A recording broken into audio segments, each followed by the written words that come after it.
Inicia el día informándose con TN5 Matutino, donde conocerá los hechos que han sido noticia durante el día y la noche. Además, las informaciones de último minuto desde el lugar de los hechos. Telenoticias Matutino. Somos primeros con la noticia.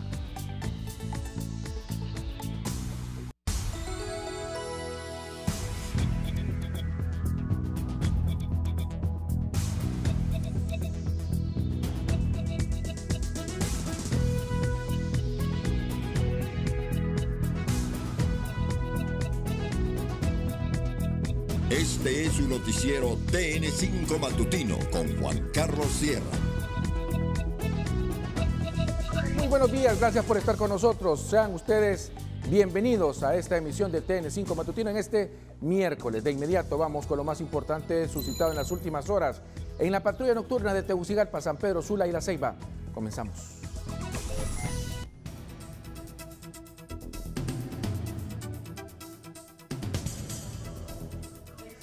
En una misma operación ejecutada en 2 puntos de la capital, agentes de la Fuerza Nacional Antimaras y pandillas lograron apresar a 2 supuestos extorsionadores, miembros de la pandilla 18.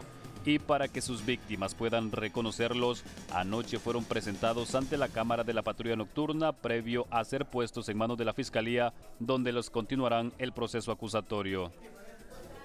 Los ahora imputados corresponden a los nombres de Óscar Amílcar Centeno Martínez, de 26 años, alias El Lázaro, quien fue capturado en la colonia La Cañada en posesión de un vehículo y un paquete de dinero simulando una fuerte suma de dinero que le exigía a una de sus víctimas en condición de testigo protegido. La segunda imputada se trata de una mujer identificada como Claudia Stephanie Escobar Galeano, de 20 años, alias La Viejita, capturada en la colonia Villa Franca, originaria de Catacama Solancho, pero residente en el lugar de su detención. Al momento del arresto se le encontró en posesión de cartas conocidas como huilas, que son las enviadas por jefes de pandillas privados de libertad, en los cuales dan instrucciones sobre actos delincuenciales que se ejecutarían fuera de la prisión. Además, andaba supuesta droga marihuana y recibos de depósitos efectuados a una cuenta bancaria. Y entre los resultados que arrojaron las investigaciones, a esta joven se le encontró vínculo sentimental con un privado de libertad conocido en el mundo criminal como El Liro Ladrón, quien se encuentra recluido en la cárcel Atolba en Moroselí. Y en nuestro recorrido por el Boulevard Fuerzas Armadas nos encontramos a la altura de la colonia El Carrizal, debajo de los puentes, con un accidente automovilístico que dejó como saldo 2 personas lesionadas. Los lesionados se trata de la víctima de un atropellamiento y el motociclista que lo atropelló. Según versión de los testigos oculares, el señor, identificado únicamente como Don Felipe, decidió cruzarse el bulevar aprovechando que el carro más próximo transitaba a una distancia retirada, pero no se percató que por el segundo carril iba una motocicleta, misma que lo arrolló al impactarlo de frente, dejándolo gravemente lesionado. Al impactar, lógicamente, el motociclista de nombre Fernando José perdió el control y cayó al asfalto sufriendo lesiones leves. Ambos fueron trasladados al Hospital Escuela. Y en nuestro recorrido por el principal centro asistencial público del país, logramos documentar el ingreso de Víctor Alfonso Flores Contreras, un privado de libertad de la cárcel de Támara, que esposado ingresó a emergencias con fuertes dolencias estomacales que el personal penitenciario no supo controlar ni conocer las causas, por lo que tomaron la decisión de remitirlo al hospital para detectar cualquier situación, ya sea natural o provocada por causas dolosas por personas que están dentro del centro penal. Pasamos a la morgue del Ministerio Público, donde entre los últimos movimientos se reporta el retiro del cuerpo de un hombre que el pasado 26 de septiembre fue encontrado muerto en una quebrada frente a Vías del Sol. Este fue identificado como José Virgilio Mejía Vázquez, de 31 años, quien según sus familiares habían perdido comunicación con él desde la noche del carnaval de la capital, pero nunca se imaginaron que se encontraría en sus actuales circunstancias, y debido a que son del interior del país, fue que hasta ayer pudieron viajar a la capital a buscarlo, y fue como descubrieron que se encontraba muerto. El cuerpo fue trasladado hasta el departamento del Empira, de donde era originario. Otros movimientos corresponden a 2 ingresos de cuerpos con procedencia regional. Uno está identificado como Julio César Flores Chapas, de 52 años, procedente de la Unión Olancho, y el segundo se trata de Carlos Roberto Gutiérrez Paz, de 66 años, procedente de Comayagua, ambos con tipo de muerte violenta. Y al amanecer, un grupo de jóvenes que se conducían en este vehículo tipo turismo por las inmediaciones del Estadio Nacional fueron apresados por policías preventivos después de una larga, veloz y temeraria persecución por el Boulevard Suyapa. El conductor del vehículo no obedeció el llamado de detención de los policías y, al contrario, aceleró más con la intención de huir, lo que no logró, pues al escuchar los disparos que persuasivamente los agentes hicieron, no les quedó de otra más que entregarse a la autoridad. El temor de los jóvenes era ser sancionados por conducir en estado de ebriedad, sin pensar que el resultado pudo haber sido peor que una sanción. Más información de la patrulla nocturna con Cristian Baide hasta la zona norte del país. Gracias, Carlos. Buen día, Honduras. Iniciamos la patrulla nocturna del Valle de Sula con la liberación del procurador de derechos humanos Ian Kenneth Rivera Mengíbar, quien es miembro activo del Partido Libertad y Refundación del municipio de Tela en Atlántida. Luego de varios minutos de permanecer privado de su libertad, el activista político fue abandonado junto a su vehículo en la comunidad de Urraco Pueblo, a unos kilómetros de El Progreso y Oro. Carlos Aguirre, suboficial de la Policía Nacional en la Perla de Lulúa, explicó el procedimiento con el que lograron dar con el paradero de Rivera Mengíbar. Manifiesta el denunciante que en la 33 calle, en el sector de San Pedro Sula, habían raptado a una persona, mismo que dieron características de otro vehículo y más el vehículo que la víctima se conducía. Comienza la búsqueda y la persecución hasta llegar a una aldea que se denomina Urraco Pueblo, ¿verdad?, adyacente a Baracoa Cortés, donde pues la policía encuentra un vehículo con las características de la víctima, encontrando lógicamente al señor Mengíbar, ¿verdad?, dentro de ese vehículo en calidad de abandono. Asimismo, el afectado expresó que se trata de una persecución por la labor que ejerce. Me atravesaron una camioneta negra, Montero. Solo me dijeron, bueno, se subieron 2 personas a mi vehículo y me dijeron que siguiera la camioneta de ellos solamente. Me cambiaron de carro aquí en Progreso y Oro y pues me iban diciendo cosas de que ya me conocían, de que ya sabían a lo que me dedicaba y de que estas eran las acciones que ellos iban a tomar si nosotros seguíamos defendiendo vagos. Rivera Mengíbar fue trasladado a la posta policial progreseña para continuar con el proceso investigativo del caso. En horas de la noche de ayer, una ambulancia procedente del Hospital de Occidente llegó al Mario Rivas con una paciente que sufrió fuertes golpes en su cabeza luego de volcar el vehículo en el que viajaba junto a otros. Consuelo García, de 36 años, fue ingresada al Centro Asistencial de Santa Rosa de Copán, pero al ser la persona con mayor delicadeza, fue referida hasta San Pedro Sula para intervenirla quirúrgicamente. La dama permanece hospitalizada bajo observación médica. Entre tanto, en la prolongación de la avenida Junior de San Pedro Sula, el conductor de un vehículo de la Empresa Nacional de Energía Eléctrica perdió el control del mismo e impactó contra un árbol. El joven fue asistido por una ambulancia por lesiones leves que sufrió. Y el joven Wilmer Alexander Castro está desaparecido desde la madrugada del sábado, quien salió de su vivienda a trabajar a bordo de un vehículo marca Toyota Corolla ocre que utilizaba como taxi VIP. Pero al caer la noche y no saber más de él, sus familiares empezaron la búsqueda sin tener resultados positivos, por lo que piden la colaboración de la ciudadanía para que brinden cualquier información relacionada con Castro. Para ayudar a la familia Castro con alguna información del desaparecido, se puede llamar a los números telefónicos 3197-7060 o al 9782-8959 con Araceli. Es el momento para que Nahum Monge relate lo acontecido en la ciudad de La Ceiba.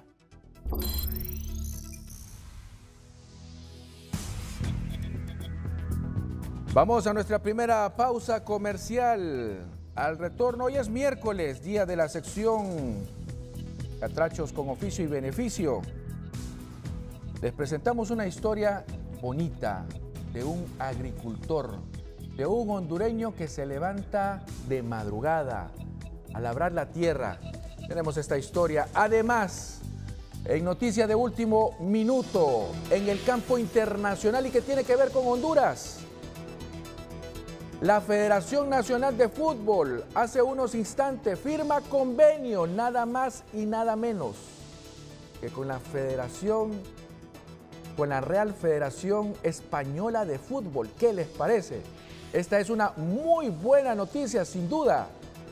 Ahí en esa fotografía, representantes de ambas federaciones. El ingeniero Jorge Salomón y a la par quien tiene la camisa de la selección de Honduras es el presidente de la Real Federación Española de Fútbol, el señor Rubiales. Más adelante tendremos información directamente desde la madre patria, España.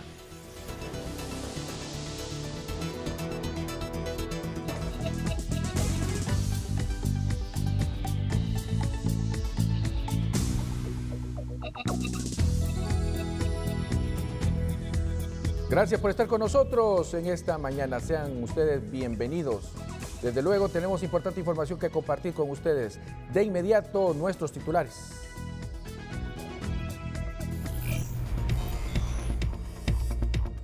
Resaltamos, liberan a defensor de derechos humanos quien supuestamente se encontraba raptado por 4 personas. Esto en la zona norte del país.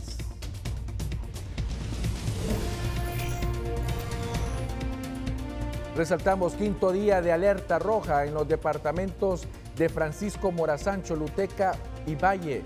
Copeco reporta 7 fallecidos y 2 personas desaparecidas. Y desde luego, más de 17,000 compatriotas afectados. Resaltamos, en el sur de la Florida se espera la entrada del huracán Michael con una categoría 3. El presidente de los Estados Unidos, Donald Trump, declara emergencia para esa zona. Tenemos más detalles. Además, en nuestra sección, de todos los miércoles, Catrachos con oficio y beneficio, les presentamos la historia de un hondureño que representa a miles de compatriotas que día a día se levantan desde muy temprano a trabajar la tierra. Tenemos esta bonita historia, se la recomendamos.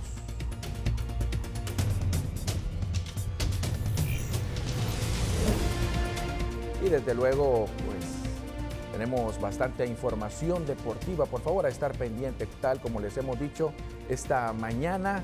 Importante información que viene desde la madre patria, desde España.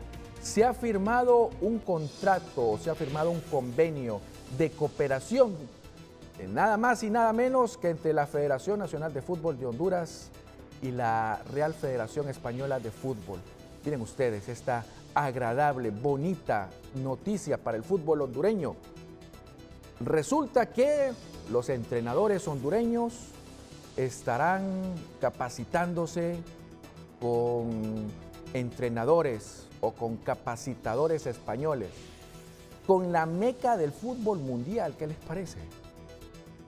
Más adelante vamos a tener esta importante información precisamente desde España, la madre patria.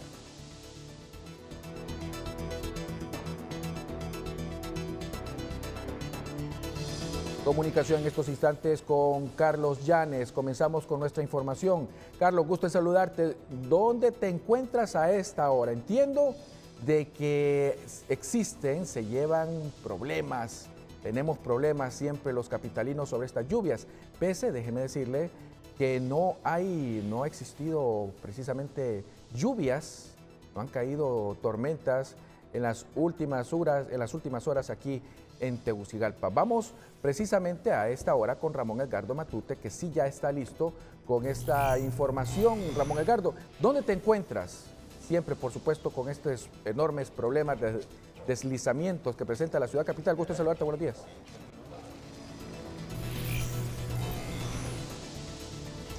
Buenos días, Juan Carlos. Estoy ubicado precisamente en la colonia Las Palmas, aquí en la capital de la República, exactamente en la escuela José Simón Azcona. Acá, Juan Carlos, las imágenes van a mostrar lo que está pasando. Luego de las tormentas que cayó sobre la capital de la República, amigos televidentes, el muro de contención de esta escuela ha caído, ha cedido y, por ende, también mucho material de este muro ha caído al interior de diferentes aulas de clases acá en la escuela José Simón Ascona, que repito, se ubica aquí en la colonia Las Palmas de la capital de la República, y prácticamente este sector de la escuela está inhabilitado para poder recibir clases. Yo me encuentro acá con don José Manuel, quien es parte de la seguridad de aquí de la escuela José Simón Ascona, y que prácticamente aquí usted nos explica qué fue lo que pasó. Buenos días. Sí, buenos días, amables televidentes. Esto fue un problema serio el día de la lluvia, ¿no?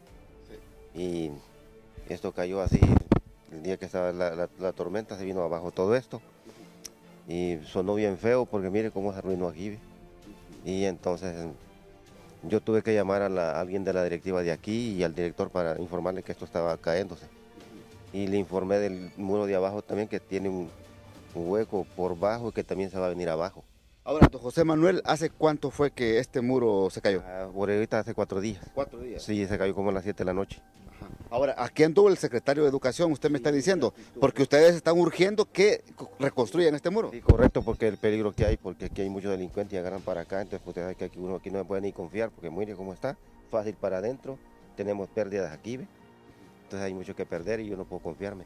Ahora, estamos hablando que al menos 2, 3 aulas de clases en este edificio, porque son 3, 4 edificios que tienen aulas acá en este sector de la capital, pero aquí donde estamos ubicados, don José Manuel, son 3 aulas que están inhabilitadas para recibir clases. Sí, eso sí es cierto, es positivo, son 3 aulas inhabilitadas y 3 de allá también por el agua que cae para abajo, que el techo está un poco malo y entonces se inunda por dentro. Habría que ir a verificar para que vea cómo está. Fíjate, caminemos, Joel, por favor, porque es importante también enfocar esta problemática, Juan Carlos, que está pasando en los centros educativos del país. Esta es apenas una muestra, porque hay otros centros ubicados en otro sector de la capital de la República, donde prácticamente a raíz de las tormentas es imposible poder recibir clases como es legal y debida forma, para seguridad también de los muchachos. Mire usted, vamos a poder pasar por acá para que podamos llegar hasta donde están las aulas. Vamos a pasar por acá, disculpe, para que podamos llegar y poder enfocar con mi compañero Joel acá, Juan Carlos, lo que está pasando. Ahora, don José Manuel, acá en estas aulas que están acá, ¿qué grados están, don José Manuel? Aquí tenemos sexto allá. Primero aquí son baños, allá tenemos otros de cuarto, quinto, sí, entonces estos niños han quedado así inhabilitados porque, como usted sabe, el peligro que hay, no se puede confiar, entonces esto es así, pues, hay que tener mucho cuidado. Acá donde estamos enfocando en estos momentos, Juan Carlos, también en la parte donde está la cancha de deporte, en la parte posterior, ahí también hay un problema, me está diciendo, porque está cediendo, está socavando ahí. Sí, hay un hueco para adentro y el muro está queriéndose caer para abajo, para la calle. Perfecto.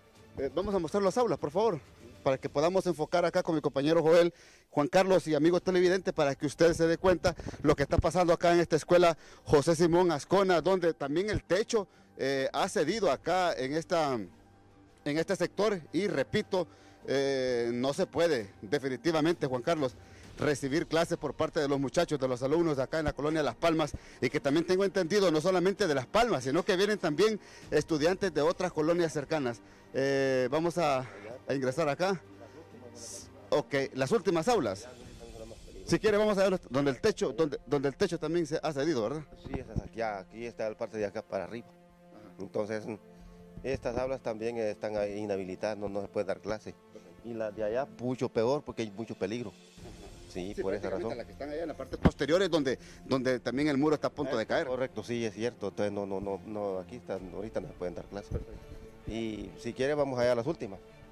Bien, vamos a seguir acá, Juan Carlos, para que enfocar la situación y enfocar la problemática precisamente que se está desarrollando acá en la colonia José Simón Ascona de la colonia Las Palmas, donde, repito, este muro que hemos enfocado acá ha cedido, y es una buena parte donde prácticamente ha caído el material de construcción de este muro, ha caído sobre el interior de las aulas, Juan Carlos y amigos televidentes, donde es imposible, repito, esta mañana poder recibir clases. Ya vino el señor secretario de Educación, don Marcial Solís, a hacer algunas verificaciones acá y que para poder actuar inmediatamente y rehabilitar esta infraestructura educativa que, repito, se ubica aquí en la colonia Las Palmas de la capital de la República. Mire usted, esto es lo que está pasando ahí en el fondo, es donde prácticamente ha cedido también la parte de las ventanas, donde ha caído material y ha imposibilitado que se reanuden las clases en este sector. Bien, Juan Carlos, esto es lo que está pasando en la colonia Las Palmas de la capital de la República. Repito, esto apenas es un problema de lo que está pasando en otros centros educativos del interior del país, donde principalmente los departamentos de Valle, Choluteca, Francisco Morazán resultaron afectados estos centros educativos a consecuencia de las lluvias. Con estas imágenes vuelvo con ustedes al estudio. Gracias, Ramón Edgardo Matute. Así están las cosas, precisamente producto de estas lluvias.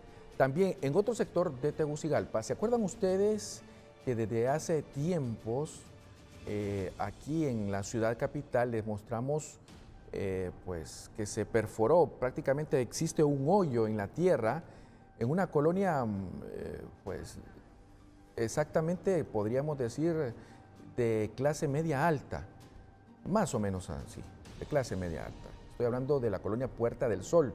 A esta hora ya está el periodista Ramón Edgardo, o mejor dicho, Carlos Llanes.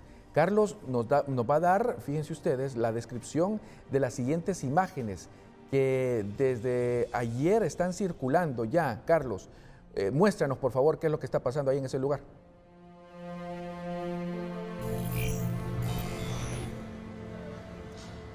Juan Carlos, muy buenos días. Por relativa fortuna, no ha llovido en las últimas horas en la capital de la República. Estamos hablando del día de ayer y de la noche y madrugada de hoy. Sin embargo, efectos de las lluvias caídas en los últimos días todavía se siguen generando aquí en la capital. Y en este momento, bueno, vamos a mostrar este edificio en el cual hay unas oficinas que son dependencia de la Secretaría de Educación. ¿Qué es lo que está pasando en este edificio o en estas oficinas específicamente? Pues han recibido daños físicos en las últimas horas debido a las lluvias. El agua lluvia ha logrado traspasar la parte del techo de estas oficinas y ha llegado hasta las instalaciones, hasta los muebles, hasta las oficinas donde se encuentra el personal que labora en esta dependencia de la Secretaría de Educación.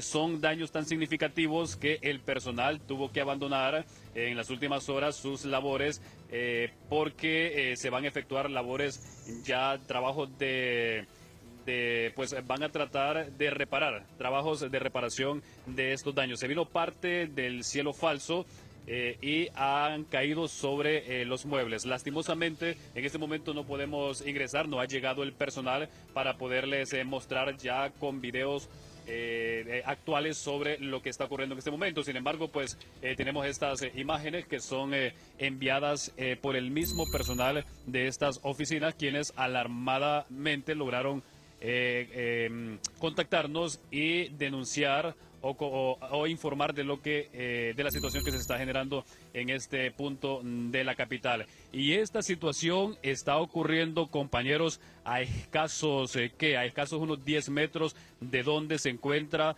la ya vieja falla en este sector de la capital. Estamos hablando del sector de la Hacienda, en una calle del sector de la Hacienda. Estamos mostrando imágenes en este momento. Estas imágenes corresponden a ese problema que hace aproximadamente unos 6 meses se ha generado en este punto de la capital. Todavía no se ha solucionado. Los trabajos ya de reparación o de solución de este problema andan aproximadamente en un 30 o 40%. Sin embargo, ya la corriente de agua se logró cortar en este punto. Hicieron un agujero, un pozo, y el agua va de manera subterránea, más subterránea de como estaba anteriormente. Únicamente están haciendo ya el trabajo de relleno y cercano aquí a las viviendas. Podemos mostrar en estas imágenes que el problema continúa, el riesgo continúa para esta vivienda. Podemos ver cómo se ha seguido derrumbando parte de este terreno, parte de los solares de estas viviendas, también parte del pavimento. Así que el problema en este sector aún continúa, el peligro continúa. Desconocemos si hay personas todavía viviendo en estas casas, y principalmente en esta que estamos enfocando en este momento, ya que es la primera, que en caso de que este derrumbe continuara, pues sería la primera en ser afectada. Nosotros estamos aquí tratando de conseguir más detalles con personal que está laborando tanto en la reparación de esta falla en la calle como del personal que trabaja en estas oficinas de la Secretaría de Educación, pero por el momento no han llegado. Hicimos contacto con algunos de ellos, dijeron que van a llegar en los próximos minutos. Vamos a tratar de conocer las verdaderas circunstancias en las cuales se encuentra actualmente estas oficinas y también cómo avanzan los trabajos de esta de reparación de esta falla aquí en el sector de la hacienda. Juan Carlos, compañeras, todavía continúan los efectos de las lluvias caídas en los últimos días aquí en la capital de la República. Voy a retornar con ustedes al estudio. Sí es, Carlos, en efecto, todavía continúan los efectos. Y miren ustedes, tal es así que con los cambios de clima las enfermedades comunes tienden a proliferarse, y más cuando las personas que son albergadas o hacinadas por los virus y bacterias que puedan aportar las personas que han sido evacuadas. Es necesaria en esta ocasión la inspección médica, que forma ya prácticamente o que sería constante para estas personas que desde luego no tomen enfermedades muy comunes.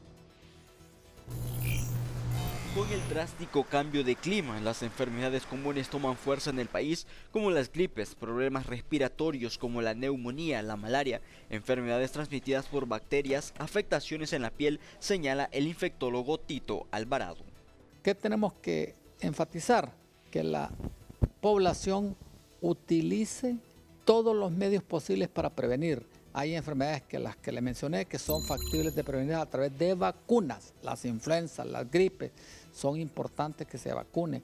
Por ejemplo, otras enfermedades son las enfermedades por neumococo. Hay vacuna importante para ello. Y las enfermedades vectoriales, pues si bien es cierto, lo que hay que hacer es tratar de controlar el mosquito dentro de la casa. En varios albergues de la capital, ya las enfermedades están afectando a los damnificados, quienes aseguran haber recibido asistencia médica, incluso ya hay menores hospitalizados. Sí, vino un médico a atender a la niña de Copeco, no sé de dónde, y ellos la llevaron al hospital. Sí, y entonces estamos esperando a ver qué dice Dios con la niña, ¿verdad? Porque es neumonía, le declararon, y una niña que tiene 10 meses y esa enfermedad es pesada, ¿verdad? De momento, las personas que se mantienen en los refugios han recibido todas las atenciones pertinentes, aseguran los afectados, como los encargados de los mismos. Pues los bebés los han estado viniendo a revisar, ¿verdad? Les están trayendo leche, pañales, ¿verdad? Y ellos, vino los médicos, los revisaron también y están bien también. La pregunta que se hacen las personas evacuadas es si serán reubicadas en otro lugar o se verán en la necesidad de regresar al lugar de donde fueron sacadas. Kelvin López, Telenoticias. Y precisamente siempre hablando sobre lluvias, la cifra de fallecidos que dejaron los aguaceros la semana pasada en el país subió a 7, con el cuerpo que se encontró en un sector de Comayagua. Se trata de Ramón Alcerro, de 73 años, quien fue reportado como desaparecido el pasado sábado cuando fue arrestado por las embravecidas aguas del río Sicaragua o Sicaguara en Ajuterique, Comayagua. Las labores de búsqueda se llevaron a cabo en los ríos Sicaguara y Umuya desde el día en que se reportó su desaparición, mientras de la Dirección de Medicina Forense realizaron el levantamiento e identificación del cuerpo que fue entregado a sus familiares. Autoridades del Cuerpo de Bomberos y la Cruz Roja continúan en la búsqueda de 2 personas más que aún se encuentran desaparecidas. En Olancho se busca a Leli Renán Matute Girón, de 56, desaparecido en el municipio de La Concordia, mientras que Mario Romero, de 42, es buscado en San Antonio del Norte, departamento de La Paz.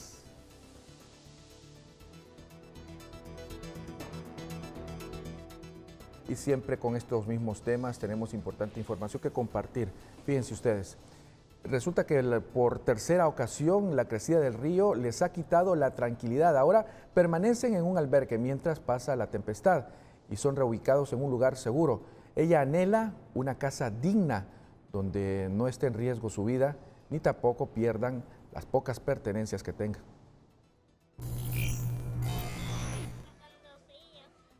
Cinco años de vida era lo que médicamente le daban, tras nacer con deformaciones en sus huesos.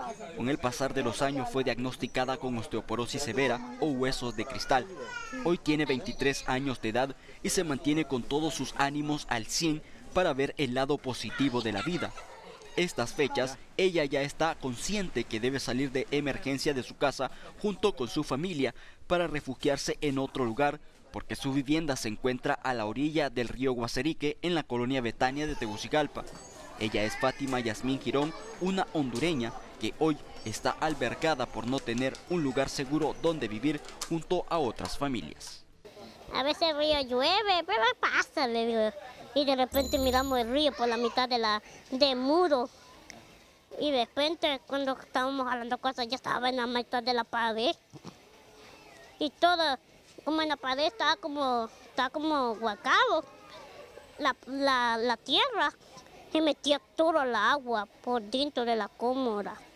Entonces, de mami, vámonos, tío. A simple vista se ve una joven frágil, casi intocable por temor a causarle algún daño. Apenas 2 veces fue médicamente tratada, porque su familia no tiene recursos para sus tratamientos. Fue cuando su madre, Agustina Girón, decidió poner en las manos de Dios la salud de su hija. Bueno, después pasaron varios años. Después ella ya no se le quebraban los huesos. El Señor hizo un milagro, porque yo nunca le volví a dar remedio. El gobierno ya busca estrategias donde reubicar a estas familias y evitar más asentamientos en zonas de riesgo. Ya el gobierno central como el gobierno local está viendo las posibilidades de acondicionarlos en zonas más seguras. No podemos seguir permitiendo que existan asentamientos invadiendo la capacidad hidráulica de las quebradas y los ríos de la capital. La petición de Fátima es tener un lugar digno donde vivir, sin temor a salir a refugiarse a lugares extraños. Tener una vivienda mejor, que sea chiquita, pero mejor, que no esté cerca del río, que esté lejita del río. Kelvin López, Telenoticias. Y una noticia importante que queremos transmitirles a ustedes. Ojo con el sacudo transmisor del dengue, el chikungunya y el zika, especialmente este último para las mujeres embarazadas, así lo advierten los expertos en medicina, pues las lluvias aumentan dichas enfermedades. Las autoridades de la Secretaría de Salud advierten que las intensas lluvias registradas en el país son peligro para que el zancudo Aedes aegypti se propague y aumenten las enfermedades relacionadas a este, tal y como se ha visto en las últimas semanas epidemiológicas. De 2.207 casos de dengue no grave, lo cual nos dice que hay un incremento de un 10 a 20%. Con respecto al dengue grave, tenemos acumulado de 23 casos. Chikungunya tenemos un acumulado de 48 casos. En cuanto al Zika igual tenemos un acumulado de 49 casos, ¿verdad? Aunque los casos de Zika en embarazadas es menor que el año 2017, es necesario recurrir a vacunarse en la actualidad para evitar casos de microcefalia.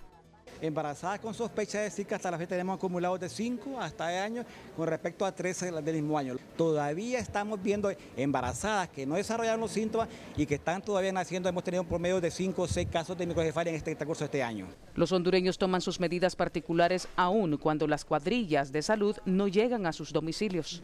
Pues ahorita por el momento no han llegado. ¿Pero usted está tomando medidas de prevención contra el zancudo? Sí. ¿Qué hace? Bueno, lavo la pila como sale en el anuncio con ácido y cloro para bautizar un poco. ¿Lava las pilas? Sí, las pilas, llantas, todo eso, hemos botado todo sucio y barremos el solar. La semana de inmunización está en vigencia según las autoridades y se aplica en bloque de cada barrio y colonia con máquinas de fumigación, así como el abate y el BTI. Y hoy instituciones del Estado concretarán con la Comisión de Contingencias del Congreso Nacional un plan de asistencia para las zonas afectadas por las lluvias en Valle, Choluteca y Francisco Morazán. El Congreso Nacional aprobó por unanimidad una moción presentada por el diputado Tomás Zambrano para que de manera inmediata se acelere la ejecución de proyectos de rehabilitación en la infraestructura vial y productiva que afectó las lluvias en los departamentos de Choluteca, Valle y Francisco Morazán. Invitar a finanzas, porque es el tema de dinero. Ahí finanzas abarca lo que es las transferencias a las alcaldías, lo que es buscar fondos para esos proyectos, y esas serían las sugerencias. Después, lo manifestado por cada uno de ustedes se lo vamos a trasladar al presidente de la comisión, Reinaldo Ecónomo, para que ahí pueda explicar punto por punto. Hubieron más de 7,000 personas que casi pierden la vida, ¿verdad? Las zonas afectadas más grandes son las del sector de Playa Grande, Agua Fría, El Tular, en las zonas de San Lorenzo como Laure, La Cáucara. Lastimosamente, igual que la zona costa de Amate, ¿verdad? Han sufrido daños terribles, y el sector de la economía se oscila que hay más de 100 millones de dólares en pérdida en el sector de producción, tanto de camarón, de los pequeños productores.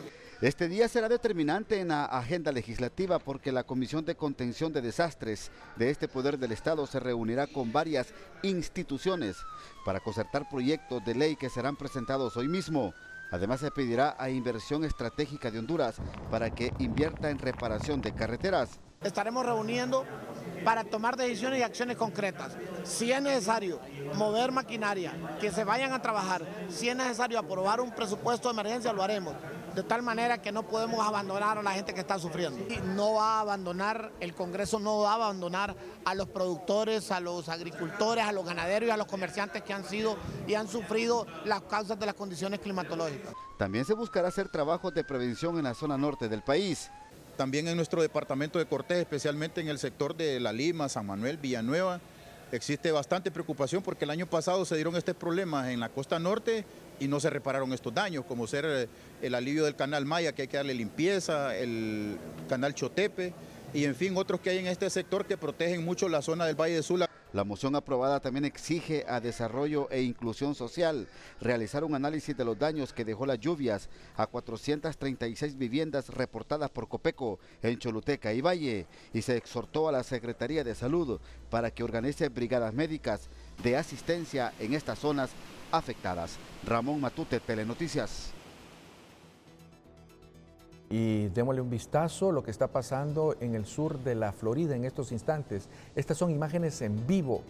Se está a la espera del huracán Michael, que a esta hora, con vientos de 200 kilómetros por hora, se está acercando a estas costas. La tormenta ya se siente en la costa noroccidental de la península norteamericana. Michael avanzó sobre la franja noroeste de la Florida en la madrugada del miércoles, convertido en un huracán de categoría 4. Ya es un huracán de categoría 4, lanzando una marejada sobre las playas de arena blanca y azotando la costa con vientos y lluvia en las últimas horas antes de tocar tierra. Fíjense ustedes, había cambiado. Antes estaba en 3, ahora está en categoría 4. Categoría 4. Y ya los reportes que se dan para el caso, personas encargadas, en este caso, de darle seguimiento a este fenómeno, dicen: no estamos usando el término catastrófico a la ligera, será un huracán histórico, remarcó el Servicio Meteorológico Nacional. Están hablando de un huracán catastrófico. Y miren ustedes, pensar que gran parte del inicio de este huracán lo sentimos aquí los hondureños el fin de semana. ¿Qué les parece? ¿Qué les parece? Ahora convertido en huracán con categoría 4. Se llama Michael. El Centro Nacional de Huracanes advirtió que la tormenta es potencialmente catastrófica y avanza hacia el norte de la Florida, la región conocida como Panhandle. Persiste la alerta por la marejada ciclónica y los vientos huracanados, con una inminente lluvia pesada, dice esta mañana el Centro Nacional de Huracanes. Un vuelo cazahuracanes reportó una variación mínima de la presión central del huracán, lo que pronostica que el fenómeno no pierda fuerza e impactará con niveles más fuertes que los registrados por otros huracanes. La cadena NBC informó que unos 25,000 residentes de Panamá City decidieron quedarse en sus hogares, desobedeciendo las órdenes de evacuación de las autoridades. Así está el minuto a minuto que la prensa norteamericana le está dando esta mañana al huracán Michael, que ahora está convertido en categoría 4. Nosotros vamos a estar pendientes de lo que está pasando. Repito, estas son imágenes en vivo desde el estado de la Florida. Pausa comercial, regresamos.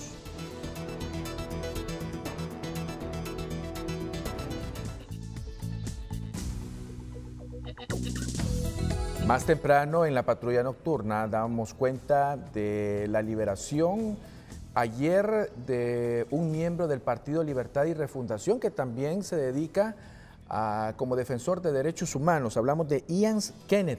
Desde ayer trascendió en la tarde de que por parte de varios miembros del Partido Libertad y Refundación, dando cuenta de que había sido secuestrado esta persona, pero fue liberada ayer. Maylin Paola Coto con más detalles. Maylin, gusto de saludarle, buenos días.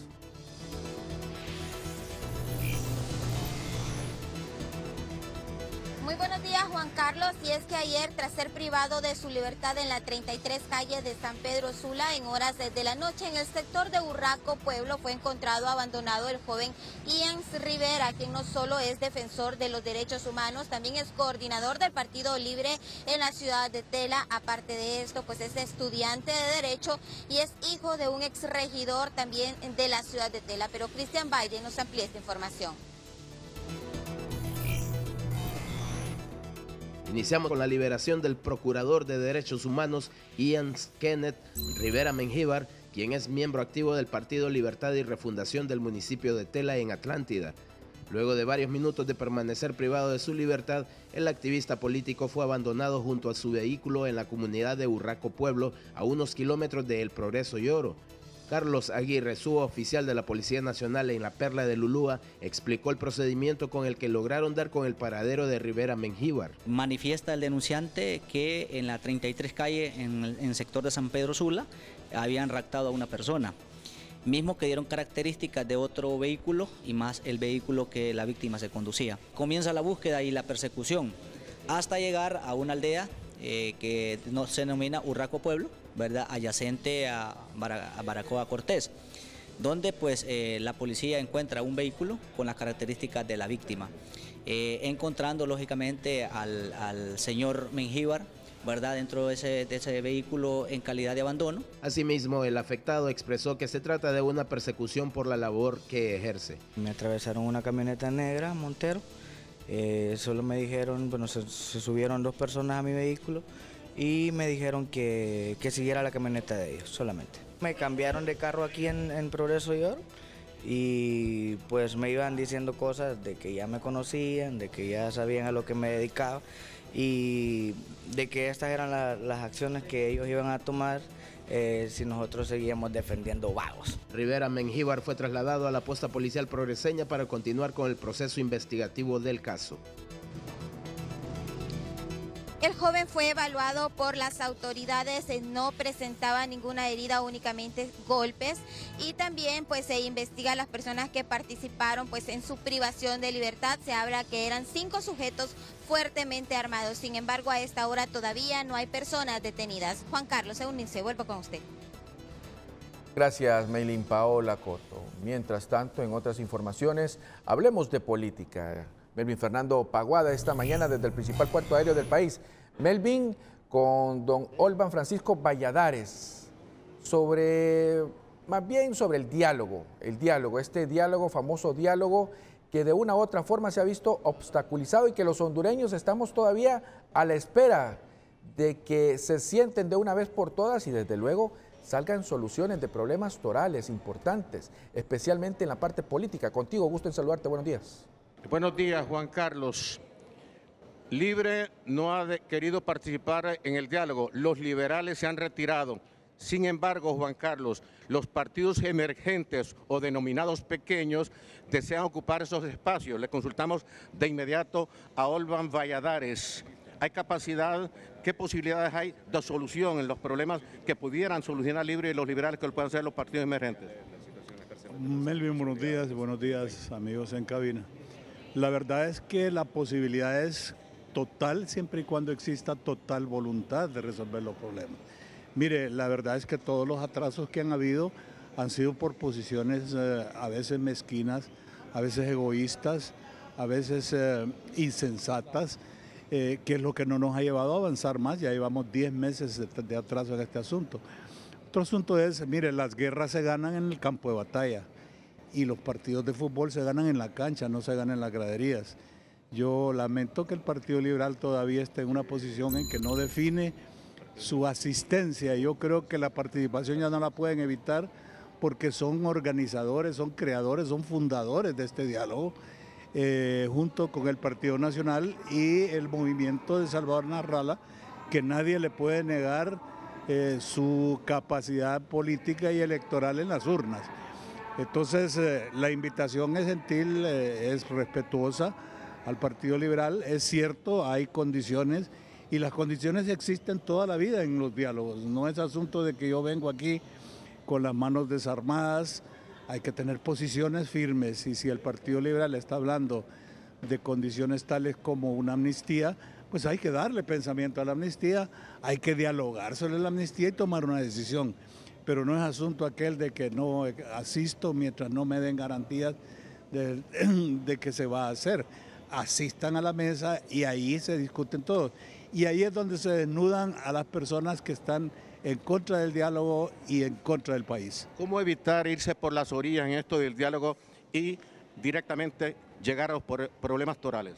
Directamente, la verdad es que las mesas se dividieron estratégicamente en 4 temas torales que son los que deben abordarse y uno que tenemos una daga encima, una espada encima de la nuca, es precisamente las reformas electorales, porque no es posible que volvamos a ir dentro de 1 año y medio a un llamado a elecciones internas de los partidos dentro del mismo marco que ya probó estar totalmente deteriorado y totalmente desfasado.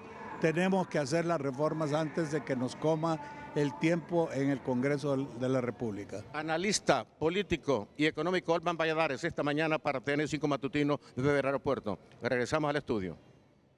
Gracias, Melvin Fernando Paguada. Ya está listo César Quintanilla con el estado del tiempo. César, gusto en saludarle. ¿Qué nos depara a esta hora o en las próximas horas nuestro clima? Buenos días.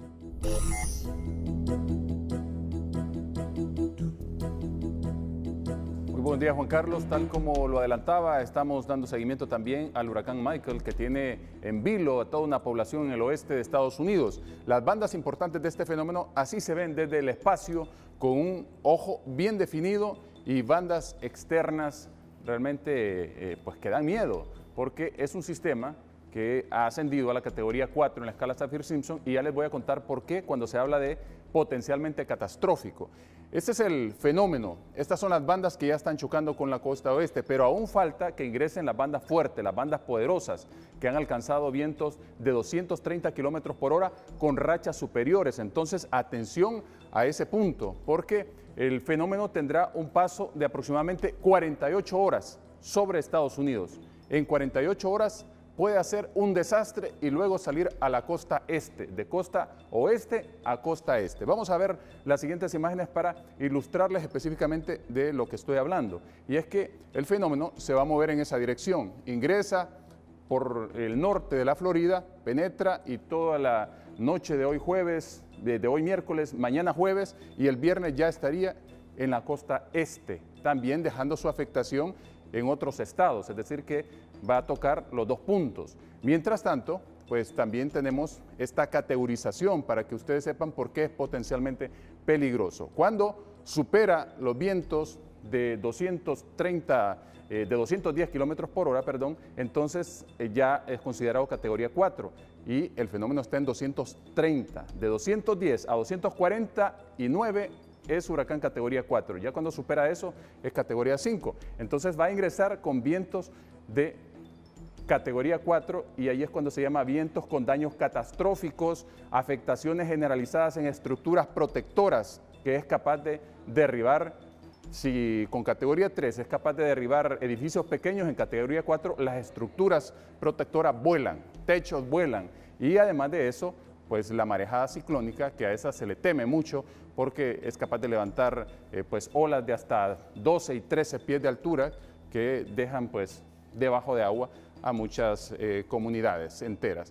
Y este es el panorama sobre el territorio nacional. Estamos siguiendo la pista de una onda tropical que para esta jornada estará muy cerca del territorio nacional. Se queda al este de Honduras y Nicaragua y mañana jueves ingresa por la parte oriental de nuestro territorio.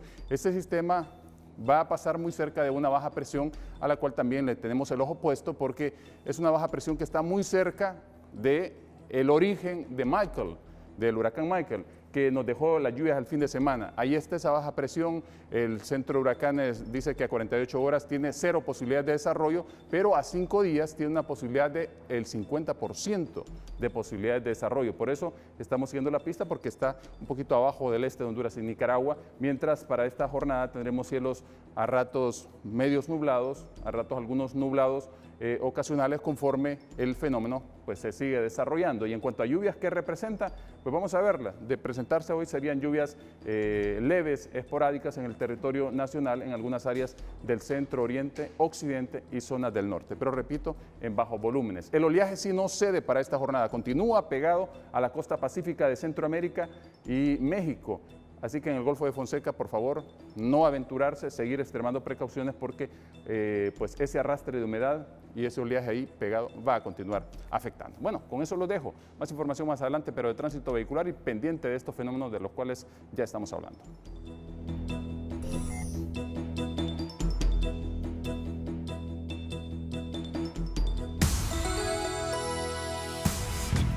La noticia del día es presentada por El Gallo Más Gallo. Compare y compruebe. Vamos al municipio de Orocuina, en Choluteca. Ahí está Manolo Escoto para que nos dé más detalles. Miren ustedes lo que ha pasado siempre en el sur del país. Está prácticamente en un lugar donde se ha caído un puente. Manolo, gusto en saludarte, buenos días. Buenos días, Juan Carlos, un gusto igual aquí en el municipio de Orocuina, donde estos municipios han quedado incomunicados, y es que el puente ha cedido a raíz de este temporal lluvioso. Lo que le muestra nuestro compañero Raúl Varela es una calle o la calle principal. Aquí había una plancha de concreto que daba hacia el puente que estaba a la orilla de esta carretera y el cual cedió. Los municipios del nororiente de Choluteca han quedado incomunicados y estamos hablando de Orocuina, estamos hablando de Apacilagua y Morolica, que es los que quedan por esta zona, bastante golpeados por la situación del tiempo en este sector. Aquí vamos a conversar con algunos de los pobladores, amigos. Bastante difícil la situación. Y ahora, ¿cómo hacen para trasladarse hasta el otro extremo? Ahorita lo estamos trasladando. Bueno, el de COAS ha puesto unas pangas, ¿verdad? Y con neumático la gente, ¿verdad? Se está trasladando para Orocuina Centro. Ustedes se trasladan en estas pangas y obviamente las personas llevan alimentos, víveres. ¿Qué es lo que están trasladando? Toda cuestión de alimentos, porque estamos incomunicados, no tenemos nada. Hay que pasar acá al centro para poder llevar los alimentos a nuestra casa. ¿Su nombre es, amigo? José Santos Osorto Laín. Don José Santos, y mire, esto es lo que han preparado, una especie de balsa personal para poder pasar el agua, amigo. Así es, correcto. Esto es lo que utilizamos nosotros, estos neumáticos para cruzar el río, para venir a traer los sagrados alimentos a Orocuina. Correcto. ¿Ustedes en qué sector viven? Barrio Nueva Esperanza. Centro, Orocuina. En el otro extremo. Hacia el otro lado ya del río. Y han preparado estas pequeñas balsas para poder trasladar o cruzar el río. Correcto, así es. Las utilizamos para cruzar el río nosotros. ¿Tu nombre es, amigo? Tomás Zambrano. Don Tomás Zambrano, muy amable, muchas gracias a otros los pobladores. Y aquí, Juan Carlos, es el movimiento de personas que se observa en este sector porque es la única manera que hasta ahorita están utilizando los pobladores de estos municipios, especie de balsas y obviamente lanchas pequeñas para poder cruzar alimentos, medicinas al otro extremo del río, porque prácticamente están incomunicados estos municipios del noroccidente de Choluteca debido a que se dio el puente y obviamente a consecuencia de las fuertes lluvias que se han presentado en este sector del país y que ahora tienen que utilizar este método para poder tener los alimentos y las medicinas en los otros extremos, como le mencionaba, Apacilagua y Morolica, uno de los más golpeados municipios de este sector, tomando en cuenta que desde el 2008, cuando el Miche prácticamente se llevó a todo el municipio, y ahora con estos torrenciales aguaceros también continúan causando daños. Si caminamos un poco aquí, Juan Carlos, amables televidentes de Telenoticias Matutino, para mostrarles el caudal del río a esta hora de la mañana. Está un poco ha bajado, según lo que nos explican los pobladores, pero igual es significativo el cauce en este sector y podemos observar, está tranquilo en esta zona, pero igual los daños que han causado son bastante significativos. Esto es lo que le podemos informar, Juan Carlos, desde este sector del país. Con usted a estudios. Buenos días.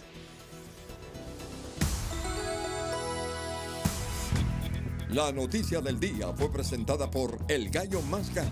Compare y compruebe. Por este medio queremos informar del sensible fallecimiento de la señora Olga Sánchez, viuda de Luna. A sus familiares y amigos se les informa, se les comunica que sus restos mortales están siendo velados en el centro comunitario de la Iglesia Sagrado Corazón de Jesús de la colonia Miraflores. Por este medio, todas sus familias avisan, toda su familia avisa a parientes, amistades del sensible fallecimiento de doña Olga. Que de Dios goce.